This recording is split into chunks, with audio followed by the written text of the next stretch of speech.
Folks, Aaron here from Aaron's Practical Reviews. Today's video is going to be about this little tiny remote right here. It's a little infrared remote. It's an Amazon Basics, costs about $13, and it has been an awesome little remote for me, especially being a YouTuber. Since I'm doing 95% of what I do, I'm alone, and this saves me from having to get up, walk up to the camera constantly, and hit record. Then come all the way back, get situated, and start the video. With this, I can simply push it, and it just turns on the recording and off the recording. Now, it also works for photography. However, with this, on a camera, you have to actually set the drive mode to the 2-second or 10-second timer. So it'll work with the timer. It will not work just as a shutter release. For whatever reason, it just doesn't do it. So I can take pictures of myself for thumbnails and stuff, but I have to set the timer for 2 seconds. Not a huge deal. It certainly is easier than having somebody else come in, having another person come in and take the photos. But this thing is super easy to use. It works. This is the 6D Mark II. I'm filming on the R6. I have a 90D over here on the wall set with a field monitor so I can shoot other things. I use this thing for everything now. It's just so easy, just to bop, bop, bop, bop, push the button, start recording. Now, if I hit it now to take a picture here, it will actually turn off that camera. It turns on everything in the area. That's the downside of it. On the R6, I actually did not have to make any changes at all. It ran automatically with Bluetooth enabled, with everything set exactly how it was set.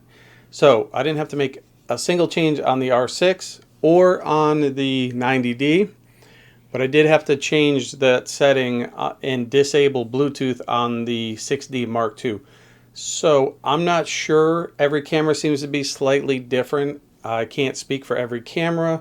What I can say is that it works on every camera. It just depends on which settings you have to change to allow it to work, depending on what model you have, which I don't know all that. I can only speak for the cameras I own. And on the cameras I own, this works on every one of them. But like I said, I just had to make a small tweak to the 6D Mark II, but not the R6 or the 90D. Other than that, it's just point and shoot. And I don't even know how to disable this on the R6 to show it on the 90D, because every time I hit the button, it turns one on and one off, or both on. So the only thing I can say about this is that it works. How I turn it off on some of them, I don't know. I'm just happy it works, so I can just turn it on and off from here.